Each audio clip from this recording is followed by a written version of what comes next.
네, 생명존중 9번째 강의 9강. 이번 시간에는 우리 앞에서도 살펴본 것처럼 성 문제와 관련된 사회 문제, 거기에 관련된 이야기를 갖다 이제 같이 하고 있고요. 특히 우리가 성 관련 사회 문제로서 미투에 대한 문제, 2018년 우리나라 같은 경우는 이제 2018년부터 시작해서 최근까지 지속해서 이런 성인지 감수성과 관련된 그런 이제 문제들이 일어나고 있는데요. 1교시에 우리가 살펴본 것처럼 미투 운동이 어떻게 전개가 됐고, 또 그 과정에서 영화라든가 또 우리나라에서 어떠한 분야에서 특히 이제 그 최영미 시인의 괴물 시가 이제 발표가 되면서 그걸 필두로 해가지고 문단이라든가 여러 분야에서 미투 문제들이 이제 등장하게 됐었단 말이에요. 그리고 마지막에 봤었던 것처럼 정치권까지 이렇게 성 관련 문제들이 이제 드러나게 됐었는데, 이러한 문제들은 정치권에서 그치지 않고 여러분들이 다 아시는 이제 영화계까지 이제 번지게 되죠. 같이 보시겠습니다. 이번엔 영화계 거장 김기덕 감독을 향한 미투입니다. 여배우들의 충격적인 증언이 쏟아졌습니다. 촬영 현장에서 김 감독뿐 아니라 배우 조재현 씨에게도 성폭행을 당했다고 주장했습니다. 김 감독은 입을 닫고 있습니다. 박소영 기자입니다. 김기덕 감독에게 성폭력을 당했다고 주장하는 여배우들이 입을 열었습니다. 배우 A씨는 2013년 영화 촬영을 앞두고 김기덕 감독이 다른 여성과 셋이서 성관계를 맺자고 했다고 말했습니다.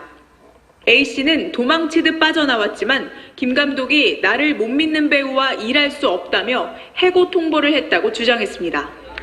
A씨는 김 감독을 고소했지만 법원은 폭행 혐의만 인정했습니다. B씨는 김 감독이 카페에서 오디션을 2시간 하는 중 성적인 이야기만 했다고 털어놨습니다. 김 감독과 영화 단짝인 배우 조재현 씨, 2명에게 잇따라 성폭행당했다는 여배우도 있었습니다. C씨는 촬영장 숙소에서 김 감독과 조 씨의 매니저가 밤마다 방문을 두드렸다고 했습니다. 영화보다 성관계가 목적인 것 같았다며 무섭고 지옥 같았다고 털어놨습니다. 촬영 현장이라든지 촬영하는 감독에 대해서 어떤 문제를 제기했다, 이렇게 되면 사실상 다음 영화에서는 배제될 것이 뻔하고 배우 생명을 모두 걸고 얘기를 해야 될 만큼. 김 감독은 MBC 시사 프로그램에 문자를 보내 혐의를 부인했습니다. 김 감독은 감독 지위를 이용해 욕구를 채우거나 동의 없이 성관계를 한 적은 없다고 했습니다. TV조선 박소영입니다. 네, 이런 성폭력의 문제는 또 대학 캠퍼스까지 이제 번지게 되죠. 그 영상도 같이 보시겠습니다. 서울 성신여대 학생들이 성폭력 가해 의혹 교수를 강력히 처벌하라며 거리 행진에 나섰습니다. 해당 교수는 제자를 성폭행한 혐의로 경찰 수사를 받고 있습니다. 배정훈 기자입니다. 80여 명의 성신여대 학생들이 분홍색 손팻말을 들고 줄지어 행진합니다. 크랑크랑한 목소리로 힘주어 외칩니다.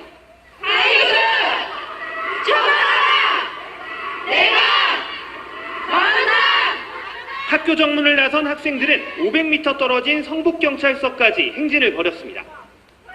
학생들은 미투 폭로가 나온 교수를 처벌해달라고 요구했습니다. 한 졸업생은 지난해 사학과의 한 교수가 자신을 성폭행했다고 주장했습니다. 아무것도 모르고 곱게 자란 애들을 보며 망가뜨리고 싶다고 말하고 다니는 사람이 스승이라며 존경받고 학생들을 가르치는 일이 있어서는 안 된다고 생각했습니다. 대학 측 조사에 따르면 이 교수에게 성폭력 피해를 당한 학생들이 더 있는 것으로 알려졌습니다. 경찰이 학교 측의 고발로 수사에 나선 가운데 해당 교수는 취재진의 연락을 받지 않았습니다. 성신여대에선 서비스 디자인 공학과의 한 교수도 제자를 성희롱한 의혹으로 대학 측의 조사를 받고 있습니다. 학생들은 미투 폭로가 나온 교수들의 연구실 주변을 항의의 뜻을 담은 메모지로 채우며 강력한 처벌을 요구하고 있습니다. SBS 배정훈입니다. 네, 이러한 성폭력 문제는 우리 사회 요소에서 일어나는데 특히 직장 내에서 그런 경험들을 갖다 굉장히 많이 했다는 그런 보도들이 우리 많이 접할 수 있고요. 직장 내 성희롱 피해자 10명 중에 6명이 또 직장에서 그 성희롱을 당했음에도 불구하고 또 불이익도 경험을 했다라고 하는 그런 이제 보도들이 나오고 있는 것이죠. 또 바로 이러한 이제 성폭력 피해자에 대한 그런 이제 가해 행위는 또 2차 가해로 이어지고 그러는데 바로 이러한 성폭력과 관련된 문제는 피해자에 대한 이해 부족이 이제 한 몫을 하게 되고요. 또 우리 사회에 있어서 이러한 성폭력 피해는 피해자가 그 성폭력을 당한 입증의 책임을 갖다가 져야 되는 그러한 이제 문화가 만연해 있는 아주 안타까운 그런 이제 사실이 있다는 것이죠. 또 그러한 측면에서는 이러한 성폭력 피해라든가 이런 것들을 전부 알고 있음에도 방관하는 그런 이제 주변에 그런 사람들 역시도 책임을 갖다가 이제 회피할 수 없다라고 하는 것들을 갖다 우리가 이제 인식을 해야 될 때고요. 바로 그럼으로써 우리도 방관자가 아닌 또 공범자가 될 수 있다라고 하는 인식을 갖다가 머리에 새겨둬야 될 필요성이 있습니다.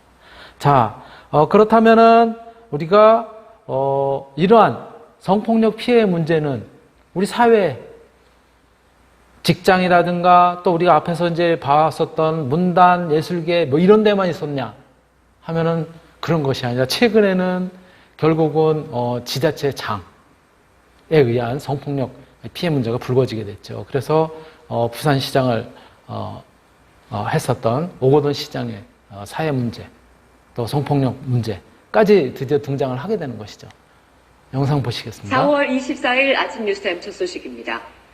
오거돈 부산시장이 성추행 사실을 시인하고 임기 도중 전격 사퇴했습니다. 오 시장은 기자회견을 통해 집무실에서 일어났던 성추행에 대해 잘못을 인정하고 시장직에서 물러난다고 밝혔습니다. 이희석 기자의 보도입니다. 이달 초 업무 시간 오거돈 시장 수행비서의 호출을 받고 집무실로 갔다 성추행을 당했다는 것이 피해 여성이 밝힌 사실입니다. 이 여성은 즉시 부산 성폭력 상담소에 상담을 요청했고 상담소 측은 2차 피해 방지를 위한 요구사항을 부산시에 전달했습니다. 부산시가 오 시장의 성추행 사실을 인정하자 피해 여성은 오 시장의 사과와 시장직 사퇴를 요구했습니다. 피해 여성은 또 이 문제가 정치적으로 이용되는 것을 원치 않는다고 밝혔습니다. 정치권에 어떠한 외압과 회유도 없었으며 정치적 계산과도 전혀 무관함을 밝힙니다. 오거돈 시장은 기자회견을 통해 5분 정도의 짧은 면담 과정에서 불필요한 신체 접촉을 했고 이것이 해서는 안 될 강제추행으로 인정될 수 있음을 깨달았다고 말했습니다. 오 시장은 경중에 상관없이 어떤 날로도 용서받지 못할 행위임을 알고 있다며 이러한 잘못을 안고 시장직을 계속 수행한다는 것은 부산시장으로서의 도리가 아니라고 생각한다며 울먹이기도 했습니다.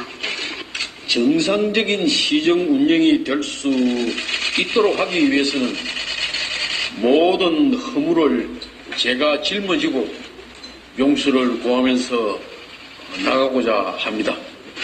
취임 2년을 2달에 앞두고 벌어진 단체장의 불명예 퇴진에 지역사회는 요동치고 있습니다. 보궐선거가 치러지는 내년 4월까지 부산시정은 공백을 피할 수 없게 됐습니다. KBS 뉴스 이희슬입니다. 네, 그나마 오거돈 부산시장의 이런 사태에서 우리가 볼 수 있는 것은 책임지는 모습을 보였다.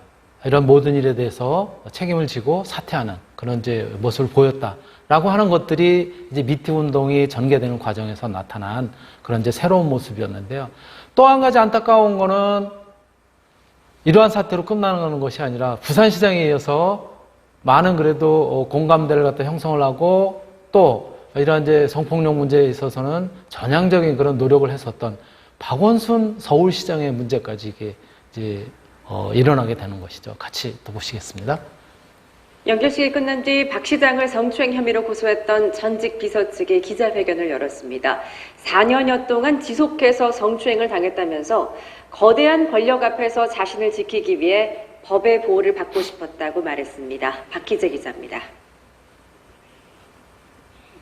고 박원순 전 서울시장의 발인이 이뤄진 날 전 비서 A씨 측이 공식적으로 입장을 밝혔습니다. 법률 대리인은 A씨가 지원하지 않았는데 갑자기 시장 비서실 근무 통보를 받았고 비서로 일한 4년 동안 지속해서 성추행이 이뤄졌다고 말했습니다. 범행이 발생한 장소는 시장의 집무실 그리고 시장 집무실 내의 침실 등이었습니다. 상세한 방법은 말씀드리기가 어렵습니다. 괴로움을 호소하며 당시 비서관에게 일터를 옮겨달라고도 요청했지만 소용이 없었고 이후 다른 부서로 발령난 이후에도 추행은 이어졌다고 주장했습니다. 이런 범행이 발생한 시기는 비서직을 수행하는 4년의 기간 그리고 피해자가 다른 부서로 발령이 난 이후에도 지속되었습니다. 4년여 만에 고소를 결심한 이유도 언급했습니다. 거대한 권력 앞에서 힘없고 약한 저 스스로를 지키기 위해 공정하고 평등한 법의 보호를 받고 싶었습니다. 변호인은 가짜 고소장이 퍼지고 고소인에 대한 신상 추적 등 2차 가해가 이어져 추가 고소했다고 밝혔습니다. 고소인 외에 다른 피해자가 있었는지는 모른다고 덧붙였습니다. 경찰은 고소인에 대한 신변보호 조치에 들어간 상태입니다. 변호인 측으로부터 추가 고소장을 접수한 경찰은 인터넷에 A씨를 사칭해 가짜 고소장을 유포한 누리꾼 등에 대해 수사를 진행할 방침입니다. YTN 박희재입니다. 네. 스스로 생을 마감함으로써 책임지는 모습을 보였던 박원순 시장이었지만 이러한 성폭력의 문제가 우리 사회에 여전히 만연해 있다는 것이 굉장히 안타까운 사실이고요. 또 다른 측면에서는 바로 이러한 성폭력의 문제가 여전히 우리 사회에서는 피해자가 옷차림을 그렇게 하고 그랬으니까 그런 문제가 일어나지. 이러한 식으로 또는 유혹을 하지 않았느냐라고 하는 식의 어떤 이러한 성폭력의 문제를 갖다가 피해자 탓으로 돌리는 이런 우리 사회의 문제들이 굉장히 만연해 있는 이런 것들이 이제 우리들이 유념해야 될, 다시 한번 생각해 봐야 될 문제인데, 성폭력의 문제는 피해자의 문제가 아니라 가해자의 잘못이라는 거죠. 예. 그와 관련된 영상 같이 한번 또 보시겠습니다. 여성 등산객을 성폭행하려다 살해하고 20대 여성 교사를 차례로 성폭행한 주민 3명이 범행 후에도 납득하기 어려운 태도를 자주 보이고 있습니다.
이렇게 성폭력의 원인은 피해자가 아닌 가해자에게 있다라고 하는 그런 부분을 우리가 분명하게 인식을 해야 될 때고요.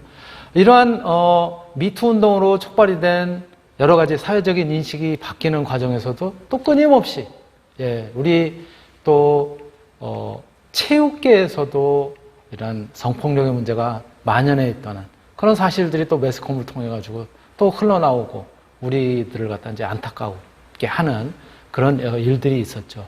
그 내용도 같이 보시겠습니다. 체육계에서 벌어지는 폭행과 성폭력, 어제 오늘의 일이 아닙니다.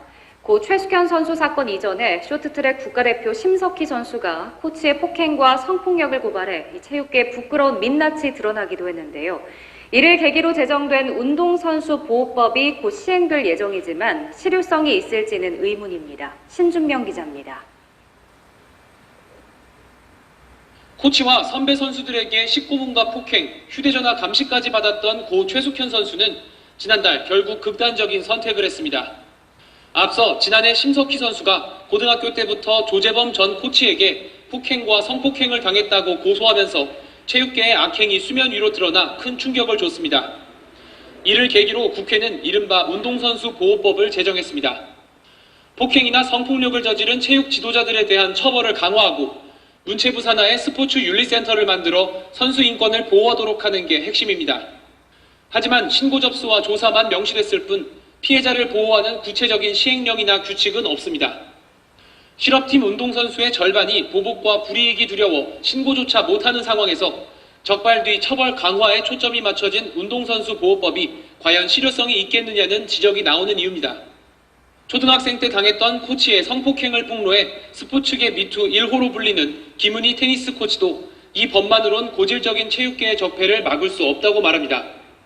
신고를 많이 할 수 있는 환경, 안전한 환경을 구축하는 게 신고도 많이 받고 신고를 많이 받아서 처벌을 하고 그렇게 해서 예방 효과를 얻을 수 있는 이렇게 선순환 구조가 되는 것 같은데 아직 그런 구조가 안 되는 것 같아요. 최 선수의 비극적인 사연이 알려진 뒤 국회는 신속한 사건 처리나 피해자 보호 강화, 자격 박탈 대상 확대 등을 포함한 후속 입법 마련에 들어갔습니다. 이번 법안에선 선수들을 보호하는 예방적 대책이 마련될 수 있을지 주목됩니다. YTN 신준명입니다. 네, 미투 운동으로 촉발이 됐었던 우리 사회의 성폭력 문제, 성인지 감수성의 문제, 여러분들은 어떤 생각을 가지고 계시나요? 바로 이러한 성폭력을 바라보는 우리 사회의 시선, 어떨지 같이 한번 또 영상을 보시겠습니다.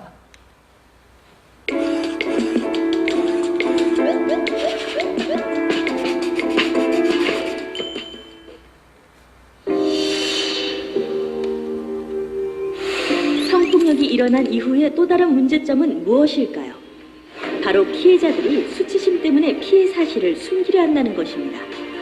엄연한 피해자임에도 불구하고 주위의 손가락질이나 남들의 시선이 두려워 혼자서 그 고통을 힘겹게 참아내는 것입니다.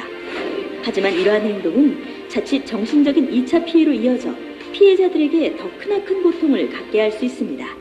그렇다면 이렇게 피해자가 침묵하는 이유는 무엇일까요? 그것은 바로 성폭력 피해자가 원인을 제공했을 거란 우리 사회의 통념. 이는 또 다른 피해자에게 또 다른 폭력과 아픔을 줄 뿐만 아니라 그 속에서는 결코 성폭력 피해자를 보호하는 울타리는 없습니다. 그리고 법으로는 물론 사회적 시선으로부터도 보호받지 못하는 피해자들은 더 큰 자책감과 상처 속에서 결국 침묵하고 맙니다.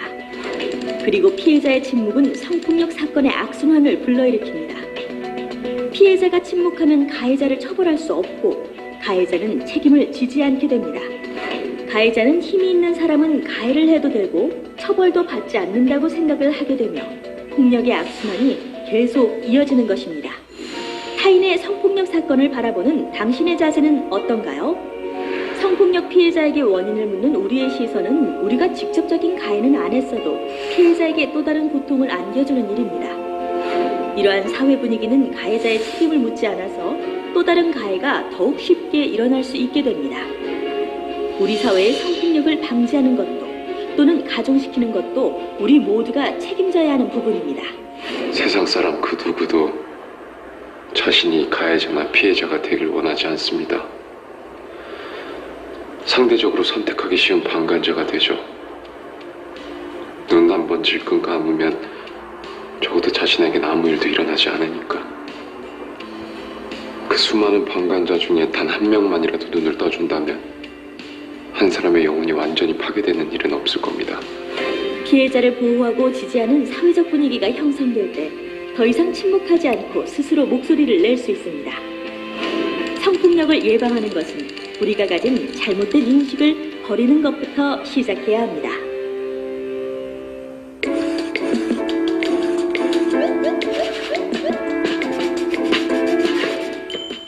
네, 우리 사회에서 일어나는 성폭력의 문제, 물론 대부분의 상당한 그런 경우에 남성이 가해자인 경우가 많죠. 예, 그리고 여성이 피해자인 경우가, 물론 그 반대도 있습니다. 여성이 가해자이고 남성이 피해자인 경우도 많습니다. 그렇지만 많은 부분들이 남성들에 의해서 가해가 되고 그러한 피해들을 갖다 이제 여성들이 이제 입게 되죠. 바로 이러한 성폭력의 문제, 이거는 가해자의 문제이지만 가해자의 문제뿐이 아니라 우리 모두, 우리 사회 모두의 이런 이제 문제다라고 하는 인식을 갖다 이제 가져야 될 때고요. 이와 관련해서 중앙대학교 이나영 교수의 강연을 같이 한번 들어보도록 하겠습니다.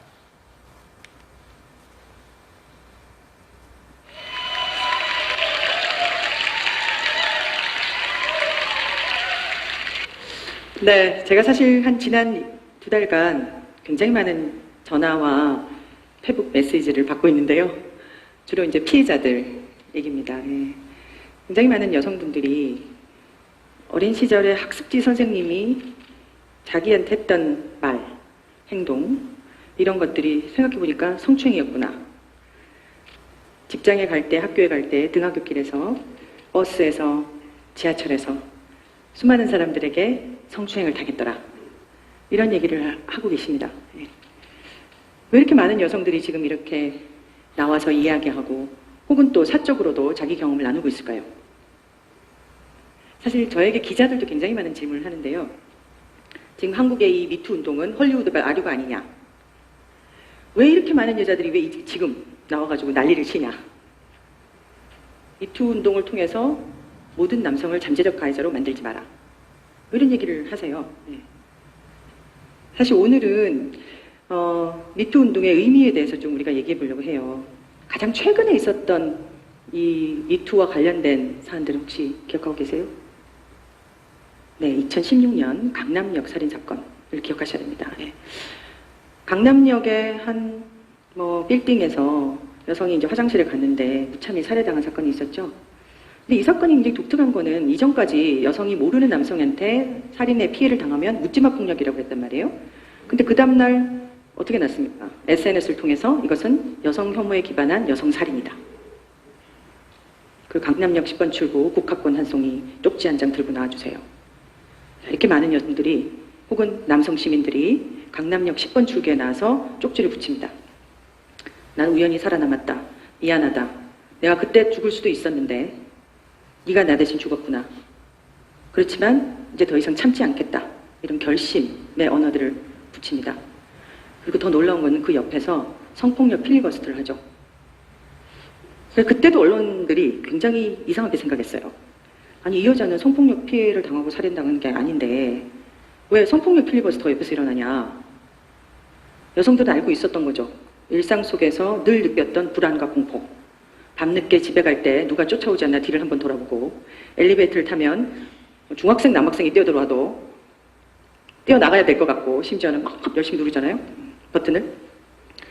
내가 나이가 들었든 어리든 어떤 직위에 있든 상관없이 왜 나는 불안해하고 공포스러웠을까? 이게 남성 중심 사회에서 여성이 느껴야 되는 이 차별 구조 속에서 각인된 공포 같은 것이죠. 그 얘기를 했다는 게 굉장히 놀라웠고요. 그 이어서 이제 우리가 샵 붙여서 문단내 성폭력, 영화계 성폭력, 사진계 성폭력. 사실 미투 운동이 이미 시작됐습니다. 자, 그 과정에서 이제 서지영 검사의 자기 경험의 고발, 폭로가 결국은 어떻게 보면 기폭제가 된 거죠. 자, 그러면 이제 우리는 다시 아까 언론에서 했던 얘기로 돌아가서 많은 사람들이 결국 이게 특정한 악마 같은 남자의 문제냐 혹은 성적 욕망을 자제하지 못한 남성의 문제냐 그래서 우리가 언론에서도 보면 성추문, 성비위, 뭐 욕망을 자제하지 못해, 뭐 이렇게 쓰잖아요. 정말 그럴까? 만약에 특정 개인 악마 같은 남자의 문제라면 이건 나같이 착하고 평범한 남자하고는 거리가 멀죠. 구조적 문제가 아닙니다. 그 남자만 하나 처단하면 됩니다. 종신형을 살리면 됩니다. 근데 지금 일어나고 있는 일들 보면 거의 모든 대한민국 여성들이 성폭력, 성추행을 당했다고 그러는데 그럼 가해자는 다 어디 간 거야? 결국은 이제 구조의 문제와 자신을 분리하는 아주 안전한 전략이죠. 혹은 어떻게 보면 자기 방어 기제 같기도 해요. 여성들이 모두 피해자성을 호소하고 있는데 남성들은 나를 잠재적 가해자로 몰지 마라 라고 얘기하면서 가해자성을 부인한단 말이에요. 그럼 또 한쪽에서 묻습니다. 개인 간의 그런 관계의 문제가 아니고 특정한 조직의 권력형 성폭력이다. 심지어는 갑질 성폭력이라는 용어도 나왔죠? 네. 자, 그럼 이렇게 됩니다. 나는 유명 배우도 아니고 유명 작가도 아니고 이제 유력한 정치인도 아니고 뭐 연극 연출가도 아니고 뭐 언론인도 아니고 검사도 아닌데 그런 가해 행위와는 완전히 무관한 사람이 되죠. 그러면서 우리 사회는 사실 공분하기 쉽습니다. 권력자가 여성에게, 특히 나약한 여성에게 성폭력을 행사했다. 공분을 일으키는데 굉장히 좋은 재료가 되죠. 그렇지만 내 문제는 아닙니다. 그렇지만 사실은 오랫동안 여성들이 성폭력의 문제는 성별 간 권력 관계에서 발생한다. 권력형 성폭력이라는 개념도 가장 핵심적인 게 성별 권력 관계다. 이런 얘기를 하죠. 네. 그러면 또 남성들이 질문합니다. 성별 간에 무슨 권력 관계가 있단 말이냐? 성별 간에 어떤 위계적 관계가 있나? 우리 사회는 이미 성평등이 이루어졌다. 역차별이다. 여자친구 무서워서 벌벌 떨고 무슨 생일날만 되면 뭐 선물해 주느라고 내가 힘들어 죽겠는데 성차별이 어디 있단 말인가? 이렇게 얘기하죠.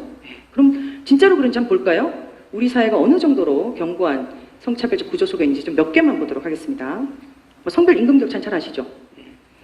거의 36에서 37. 그 남자가 10,000원을 벌 때 여자는 얼마 번다고요? 예, 6,700원, 6,500원, 뭐 6,600원 이렇게 봅니다. OECD에서 뭐 압도적 꼴찌입니다. 그래서 임금 수준 좀 자세히 들여다보면 월 평균 임금 수준과 시간배 임금 수준이 또 굉장히 낮습니다. 남성에 비해서. 자, 이제 이게 보면 이제 우리가 노동시장 참여율을 또 얘기하는데요. 한참 우리 사회에서 저출산 문제가 이제 사회의 문제가 될 때 십자학자들도 여성들의 경제적 참여율이 높아지니까 아이도 안 낳고 그러니까 대책은 네, 집에 있어야 됩니다. 가방 끈긴 여자들이 시집도 안 가고 애도 안 낳으니까. 자, 그렇게 얘기하는 사람들이 있었죠. 그래서 저출산 지도도 그려주시고. 네. 경제 참여율이 높아졌다고 하는데 정말 높아졌나? 저 어릴 때 이제 배운 기억이 있는데 중학교 1학년 때 충격적인 경험은 M자형 곡선은 저개발 국가에서 여성들이 사회적 지위가 낮을 때 나오는 전형적인 곡선이다. 왜냐하면 임신 출산을 통해서 여성이 사회적 활동을 중단하기 때문에. 그 U자형 곡선은 성징국형이다. 이렇게 시험 쳐주셨죠? 네. 자, 우리나라는 지난 30년간 M자형이 전혀 U자형으로 변하지 않았습니다. 조금 옮겨갔습니다. 나이가. 20대 중반에서 30대로. 경제 참여도 굉장히 낮지만 실제로 경제 노동시장에 참여한 여성들도 비정규직에 시달리죠. 이코노미스트에서 항상 이제 매년 세계에서 가장 여성이 일하기 힘든 나라는 이렇게 나와요. 네, 매년 우리나라가 넘버원이 됩니다. 그걸 우리가 이제 유리천장 지수라고 하죠. 여성들은 사실은 사회에 나가서 성별 고정관념 때문에 수평적으로도 분리되어 있지만 올라가려고 할 때 굉장히 많은 장애 요인이 있습니다. 자, 그런 이런 구조적인 차별이 존재하는데도 불구하고 많은 사람들이 아직도 역차별 얘기를 합니다. 저는 이제 그게 원인이 결국은 한국 사회의 남성성의 문제하고도 관계에 있다고 생각해요. 사실 우리가 전형적인 남성성 혹은 우리 사회 바람직한 남성성을 했을 때 결국 누군가를 지배하고 통제하고 또 힘이 있고 뭐 이런 거잖아요. 그런 남성성 고정관념에서 자라난 남성들이 여성을 어떻게 대할 것인가? 여성은 사회적으로 보조적 존재, 수동적 존재, 심지어 성적 대상이죠. 그리고 아이를 낳는 도구입니다. 자, 이런 사회에서 당연히 여성이 피해자가 되지만 남성도 피해자가 됩니다. 우리는 인간으로서 감정을 나누는 존재고요. 서로 돌보고 의존합니다. 근데 감정을 나누지 못하게 하죠. 사내 자식이 말이야. 계속해서 자기 감정을 억제하는 훈련을 하죠. 아주 어린 시절부터. 여자아이가 넘어져서 울면 다 가서 안아주죠. 아이고 우리 예쁜 공주님 울지 마. 근데 남자가 넘어지면 어떻게 합니까? 그렇지. 사내 자식이 어디 뭐 툴툴 털고 그나 그러죠. 심지어 맞고 오면 나가서 때리고 와야지 어디 맞고 오냐. 그래서 감정을 억제하고 나누지 못하고 심지어 폭력적인 인간으로 키워져요. 남자도 피해자가 되는 거예요. 그러니까 50, 60대 남성 혼자 사는 사람들 고독사가 많은 거잖아요. 사실은 한국사 여성 노인 빈곤율이 45% 이상입니다. 65세 이상 여성 노인 빈곤율이. 근데 여성 노인들은 자기 스스로가 자기를 돌보고 감정을 알 수 있는 친구가 있고 건강하게 자기 막 몸을 돌보는 능력이 있어요. 그러니까 결국은 고정된 남성성에서 벗어나지 못하면 남성들이 생존하기 어려운 시대가 된 거죠. 자, 그러면 이제 우리가 역사를 한번 좀 보도록 하겠습니다. 일제강점기부터 자신의 성적 폭력을 폭로하고 이 얘기한 사람들이 사실상 우리 사회에서 방탕한 여자, 몸버린 여자, 심지어 미친 여자로 취급받아서 사라져갔죠. 예. 그 역사 속에서도 여성들은 꾸준히 여성들의 인권을 이야기하고 보통 사람들의 인권을 같이 개선시키기 위해서 노력해 왔습니다. 김부남 사건 들어보셨어요? 네. 이분이 어린 시절에 9살 때 성폭력을 당합니다. 근데 한참 지나고 나서 거의 20여 년이 지난 후에 30살이 넘었어요. 30살 가까이 된 시점에 그 가해자를 찾아서 살해합니다. 50대 남자를 죽였어요. 근데 금품을 탈취한 흔적도 없고 어떤 개인적 관계도 없어요. 근데 이분이 뭐라고 얘기했냐면 나는 사람을 죽인 게 아니라 짐승을 죽였다. 이렇게 얘기하죠. 근데 그때는 사실 우리나라에 성폭력에 관한 법이 없었습니다. 형법에 정조에 관한 죄가 있었죠. 정조를 잃은 여자는 아무 할 말이 없죠. 그리고 심지어는 그 형법에도 6개월 신고죄. 사건이 발생한 지 6개월 이내에 본인이 직접 신고해야만 해결될 수 있습니다. 이 사건이 20년이 넘었잖아요. 그래서 본인이 직접 처단한 거죠. 자, 이 사건 이후에 수많은 사건들이 발생했고요. 그리고 당시에 한국 여성의 전화, 한국 성폭력 상담소 등 여러 여성단체들이 결합해서 성폭력 특별법을 제정하라는 운동을 합니다. 그래서 드디어 1993년에 국회에서 통과하고 94년에 제정이 되죠. 자, 이 가운데 또 하나 잊지 말아야 될 사건이 있습니다. 바로 김학순 할머니의 미투 운동이죠. 50년이 넘도록 자신의 피해를 말하지 못하고 여성의 입을 봉쇄했던 그 성노예 피해를 할머니께서 당당히 언론 앞에 고백을 하셨습니다. 물론 그 이전에도 몇 분이 여러 가지 언론 기사를 통해서 자신의 경험을 얘기하긴 했지만 우리 서지영 검사처럼 프레스에 직접 나와서 자신의 경험을 얘기한 건 처음이었어요. 자, 이게 이제 전 세계 여성들을 일깨웠죠. 사실 이 운동이 중요한 거는 일본이 저지른 문제라서 중요한 게 아니고요. 그 전까지는 여성에 대한 성적 폭력이 인권 문제로 각인되지 않았었어요. 취급되지 않았을 때입니다. 심지어 국제인권규약에도 성폭력이 인권 문제라고 이해되지 않았을 시기예요. 그런데 여성에 대한 폭력은 결국은 보편적 인권 문제에서 중요하게 다뤄야 된다라는 국제인권규약을 다시 쓰고 전 세계 시민들을 각성시킨 굉장히 중요한 미투 운동입니다. 자, 이런 가운데 그러면 이제 우리는 어떻게 해야 될 것인가? 고민을 해봐야 되겠죠? 자, 여러분 어떻게 하시겠어요? 저는 사실 이 미투 운동이 단순히 성폭력 고발 운동이 아니고 우리 사회를 전면적으로 개혁하는 사회 개혁 운동, 시민혁명.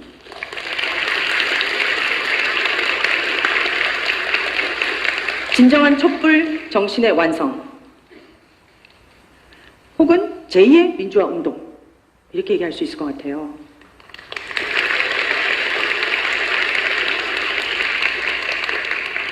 이게 어떤 특정한 페미니스트 단체 혹은 여성학을 공부한 학자 이런 사람들이 나선 운동이 아닙니다.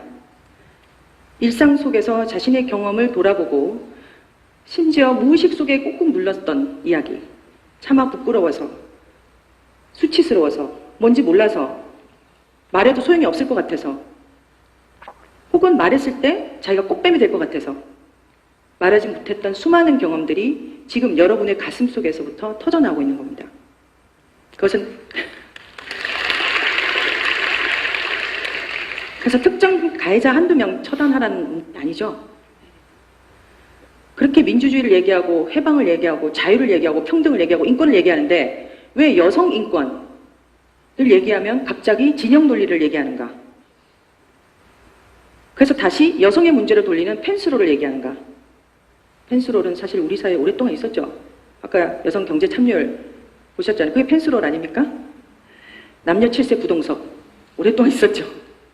여성을 공적 영역에서 배제했던 역사, 여성을 사람이 아닌 성적 대상으로만 여겼던 역사, 거기서 여성들은 여성의 문제일 뿐만 아니라 사실은 다른 소수자, 약자의 문제라고 인지하고 계속해서 변화시키는데 노력해왔습니다. 자, 이제 여러분도 결단을 내리셔야 될 때가 왔습니다.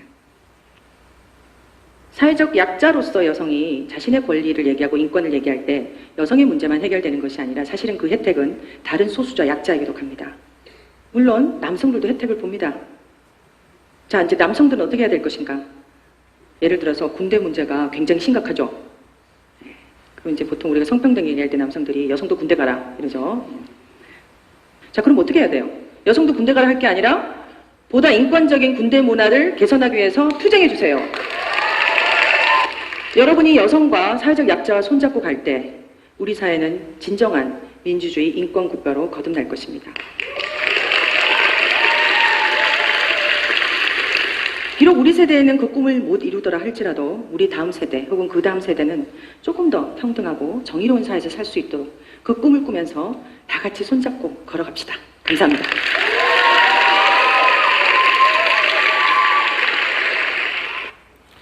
네, 오늘 여러분들하고 성 관련 사회 문제 이해라고 하는 그런 주제로 미투의 문제, 또 성폭력의 문제 같이 한번 살펴봤는데요.